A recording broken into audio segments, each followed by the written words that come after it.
हिंद। आज जय हिंद से ही शुरू करूँगा अब अपनी बात।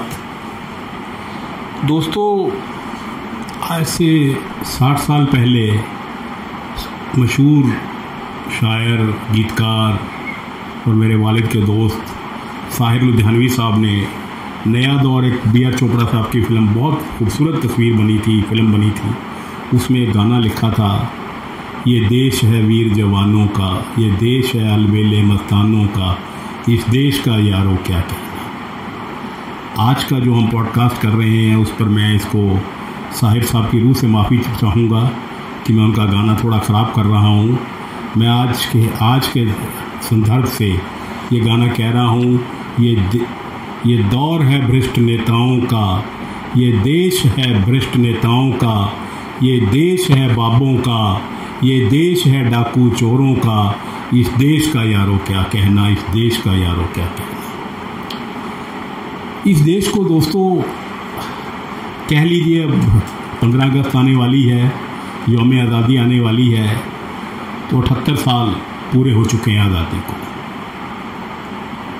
मेरे को समझ में नहीं आया आज तक, मैं भी अब 70 साल का हो गया हूँ, मेरे वालिद भी जंग आज़ादी के सिपाही थे, उनके आंखों में भी बड़े बड़े ख्वाब थे देश के लिए।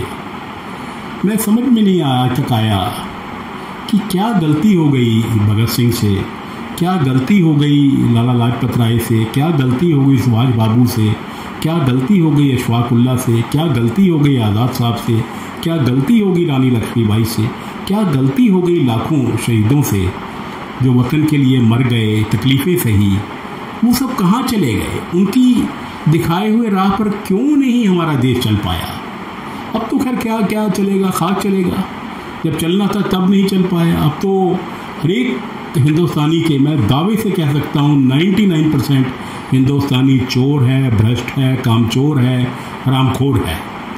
1% होंगे, वो शायद कहते हैं 1% के से ही ये देश चल रहा है। May be, I am not very sure. मैंने देखे हैं कोई थोड़े से, अगर उनके बारे में फिर कभी बात करेंगे। तो ये देश की बदकिस्मती है। लोग, हम सुभाष को भूल गए, भगत को भूल गए, सबको भूल गए यार। आज जिस टॉपिक पे मैं बात कर रहा हूँ वो है इन बाबों की, गॉडमैन्स की। मैं सारे हिंदुस्तान की बात तो नहीं जानता, ठीक है। थोड़ा सा पहले वाराणसी, हरिद्वार में मठ कल्चर हुआ करता था, जहाँ सबको पता है भी कितने क्राइम हुआ करते थे, मर्डर हुआ करते थे, लूट हुआ करती थी, औरतों के साथ क्या कुछ नहीं हुआ करता था। लेकिन वो मठ कल्चर अब यूपी में ख़त्म हो गया है, वाराणसी में ख़त्म हो गया है, हरिद्वार में ख़त्म हो गया है, वहाँ ख़त्म हो गया है। लेकिन ये बाबा कल्चर पंजाब, हरियाणा, दिल्ली में अपनी चरम सीमा पर है, चरम सीमा पर है।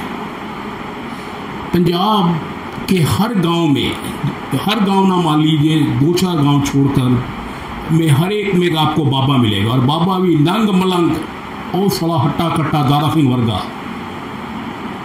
पूरी बस चकले, इतनी ताकत होती है उस पर, बाबा है वो।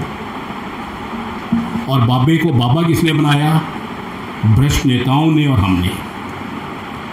भ्रष्ट नेताओं को, पॉलिटिशियंस को इन बाबों की ज़रूरत इसलिए पड़ती थी, और अब भी पड़ती है और पड़ती रहेगी, क्योंकि जब तक ये निज़ाम नहीं बदलेगा, ये सोच नहीं बदलेगी। सोच हमने बदलनी है, हम जनता ने बदलनी है, जो कभी नहीं बदलेगी। क्योंकि हम ऊपर देखते हैं भगवान की तरफ, भी कोई कृष्ण जी उतरेंगे, वो कुछ कृष्णा करेंगे, ऐसा ना कभी हुआ है ना कभी होगा। ये नेता लोग इन बाबों को पालते हैं। क्यों पालते हैं? ताकि उनका वोट बैंक बना रहे।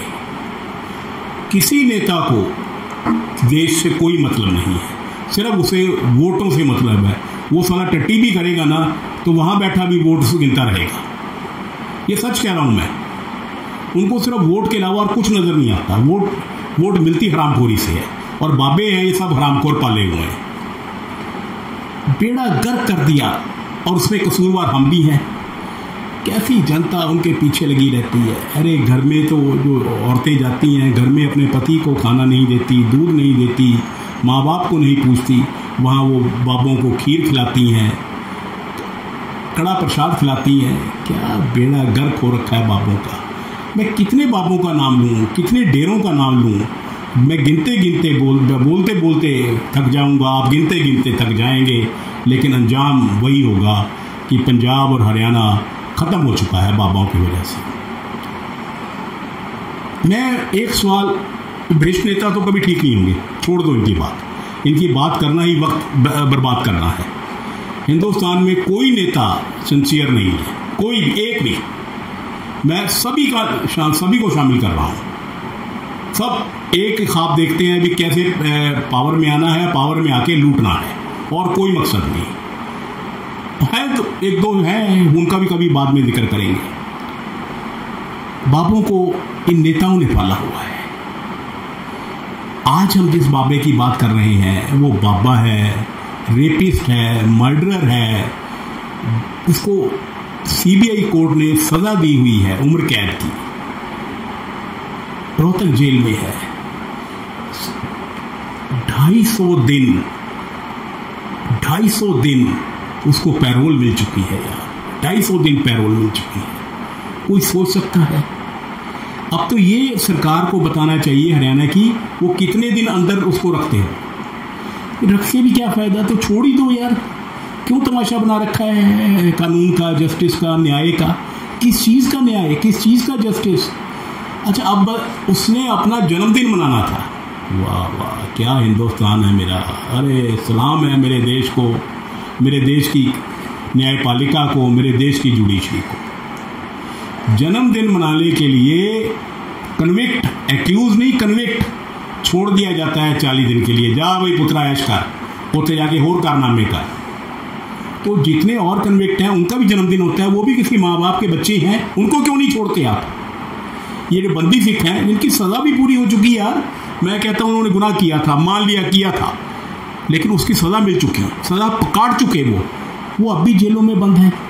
उनको तो आप छोड़ते ही नहीं। जिनकी सज़ा पूरी हो चुकी, जिसकी सज़ा चल रही है, उसको, रेपिस्ट को, मर्डरर को 14वीं बार पैरोल मिल रही है यार, 14th टाइम। दुनिया में मैं गारंटी देता हूँ, दुनिया के किसी कोने में ऐसी जुडिशरी, ऐसी एग्जेक्टिव कहीं नहीं होगी जो हमारे हिंदुस्तान में है।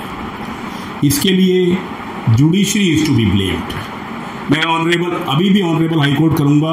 डर लगता है कि वो मेरे संबंध ना निकाल भी दे तो कोई बात नहीं, मेरे को अब कोई फ़र्क नहीं पड़ता, जेल में रहूँ या बाहर रहूँ, मैं इन बातों से नहीं डरता, क्योंकि जब सिर पे कफन बांध लिया तो पता है कि मौत ही आनी है। जुडिशरी सबसे बड़ी गुनाहगार है। 2-2.5 साल पहले ऑनरेबल हाई कोर्ट जजमेंट निकाल कर देख ले, जब इस रेपिस्ट को वो मिली थी, पैरोल मिली थी, तब इन्होंने कहा था कि हरियाणा गवर्नमेंट कोई पैरोल नहीं देगी जब तक हाई कोर्ट उसको अप्रूव नहीं करेगा। क्या हुआ उसका? खत्म। कोई उसके बाद इतनी बार उसके बाद कितनी बार पैरोल मिल चुकी, हाई कोर्ट बंद किए।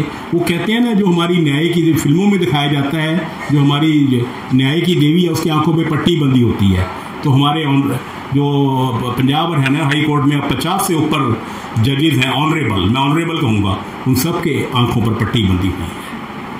वो ना देख पाते हैं, ना सुन पाते हैं, ना पढ़ पाते हैं बेचारे। मैं कहता हूँ वो चलो, वो जजमेंट नहीं भी हुई, मान लिया, तो क्या अखबारों में नहीं पढ़ा? क्या ये मान लिया जाए हमारे जजेस अखबार भी नहीं पढ़ते? क्या अखबार पढ़ते हैं, उनको शर्म नहीं आई? किस चीज़ की जुडिशरी यार, किस चीज़ की न्यायपालिका? दोस्तों, जिस देश की जुडिशरी खत्म, पॉलिटिक्स तो है ही हमारी खत्म। जुडिशरी जिस देश की खत्म हो जाए, वो देश खत्म हो जाता है। और मुझे कहने में कोई डर, कोई संकोच नहीं है कि हिंदुस्तान अब बर्बादी की तरफ ही जा रहा है और बर्बादी की तरफ और जाएगा। तो इसलिए सबसे बड़ा गुनाह इस बाबों को पैदा करने में, उनको पालने में हमारी जनता का है। अरे आपने पूजा करनी है ना, इबादत करनी है, तो मंदिर हैं, गुरुद्वारे हैं, मस्जिदें हैं, वहाँ जाओ। लेकिन वहाँ मस्ती नहीं ना मिलती, वहाँ ऐशी नहीं मिलती, तो इसलिए डेरों में जाते हैं सब। दूसरा, बर्बाद करने में पंजाब को, हरियाणा को, दिल्ली को जुडिशरी का हाथ है। मैं जाते जाते एक बात और बता दूं, नकाब उठा चलूं, ये खास आदमी पार्टी जो कहा करती थी हम डेरों में नहीं जाते, हम डेरों पे विश्वास नहीं रखते, इनके मफलर मैन, इनके मनीष जी, हमारे ऑनरेबल चीफ मिनिस्टर साहब की बेगम की शरीक हयात संजय सिंह जी, सब दिल्ली या पंजाब के डेरों में जाते हैं। अगर चाहें तो उनको तस्वीरें मैं दिखा सकता हूँ, लेकिन मैं डिस्प्ले यहाँ नहीं करूँगा। क्यों? उनका भी कसूर नहीं, उनको भी वोट चाहिए। अगर वो बाबों को खुश करेंगे तभी वोट मिलेगी, और बाबों को खुश करना इनका तो धर्म है।